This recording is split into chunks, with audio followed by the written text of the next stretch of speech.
The year is 1888. London stands at the heart of an empire, but here in the East End, the sun rarely reaches the ground.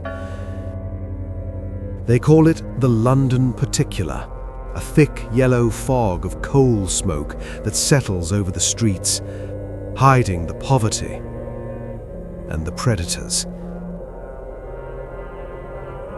Whitechapel is a maze, narrow courts, wet cobblestones, and gas lamps that flicker more than they shine.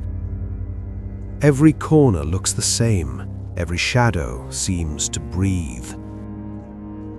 Can you smell it? Coal smoke drifting low, damp wool clinging to every coat, and gin spilling from the overcrowded public houses. By late August, fear has taken hold.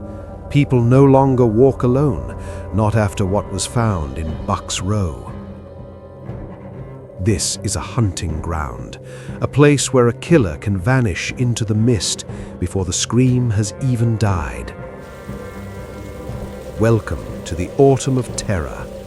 This is London as it truly was.